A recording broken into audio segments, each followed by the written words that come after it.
Alam mo mga boss, yung Alvin Salvador at Jimin Dindosa ba yun? Sa bagay, hindi na importante sa akin kung anong apelido nun.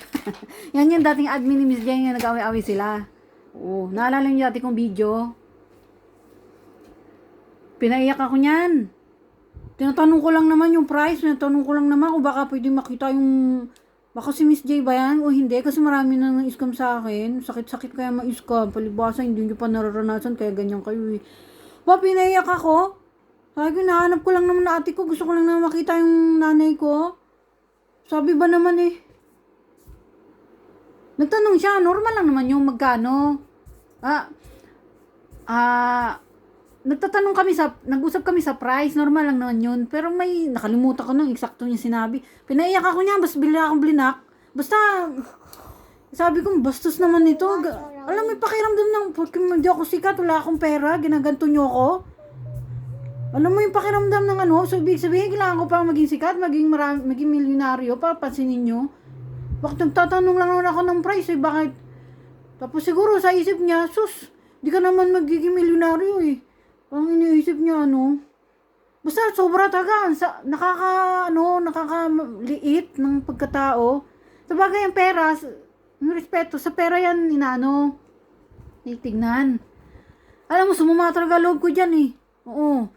Siyempre, nadamay si Miss J sa sama ng loob ko. May sama ko ng loob sa kanila dahil doon. Oo. Muntakin mo. Tinatanong ko lang naman magkano yung ganyan-ganyan. O sige, isip siguro nila wala kang pera.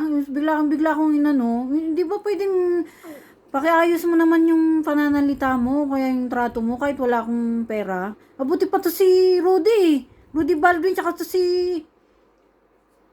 Rudy Baldwin, ang hirap talaga rin yan makontak pero hindi siya nang babastos. Oo. Ngayon, si pasensya na kayo, lumalakas yung boses ko ha. Kasi pag naalala ko lang yung sama ng loob ko, dati nga naiiyak pa ako pero ngayon wala na. Siyempre kapatid ko yun na lang gusto kong makita, tapos gaganunin ako dahil lang wala akong pera, binastos mo ako. Hindi ko na maalala kung anong sakto eh. Kasi hindi ko na sinave. Kasi hindi ko na pinaus yan. Kasi sabi nung kontak ko, wag mo i-post. Kasi maraming maraming kontak ko mamaya. Tirahin ka niyan. Tapos baka may pera kayang yung, alam mo yung, iniiwasan natin yung cyber label, ganun. Wala kang kakampi. Mag-isa ka lang sa mundo. Hello. Sabi nga, may pera ka? Ganyan-ganyan yung kontak ko. Sabi, manahimik ka na lang. Pero yun nga yung nangyari. Basta nagsabi akong totoo, tingnan yung dati kong video, may bidang kita ko dyan tukol kay Miss J, di ko lang masabi. Yung tauhan ba niya? Oo, inano ako niyan, grabe. Sumatragang loob ko. Siyempre nadami sa sama ng loob ko si Miss J, yun lang naman. Hindi ka man siya kilala. Oo. Ngayon,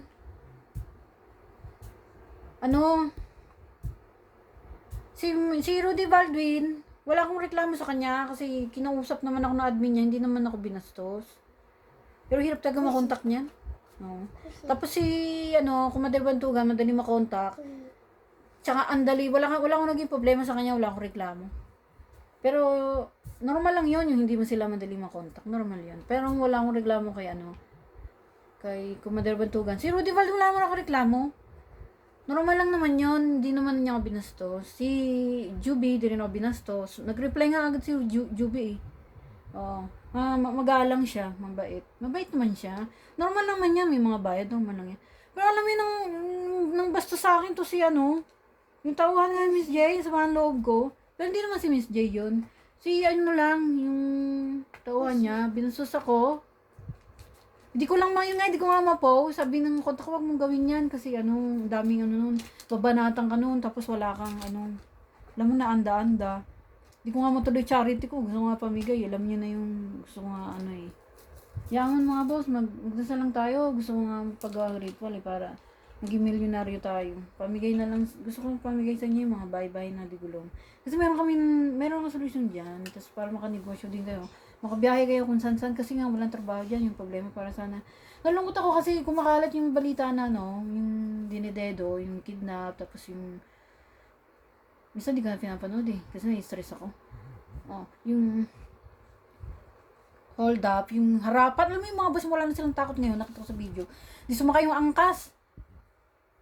Sa likod niya, tapos bigla siyang ginanon. Alam mo na. Uso yan ngayon, nasasaktan ako kasi nalulungkot din ako. Hindi ko naman kayo mga close, pero yung sa mga pamilya ninyo, nakakalungkot. Pero hayaan nyo, dasal lang kayo mga boss, baka tumama rin sa atin yung jackpot, baka maging millionaire din tayo. Tapos kasi bibilin ko yung material kasi mahal ngayon eh. Tsaka yung kulang pa, so kailangan ko muna maging 100 subscriber, tapos pandagdag din kasi yan. So ngayon, thanks pala sa mga nag-subscribe. 66 na yung subscriber ko. So sana please support my YouTube channel. Meron yun sa Buwan Malini. So yun lang. Sinabi ko lang, in-update ko lang kayo.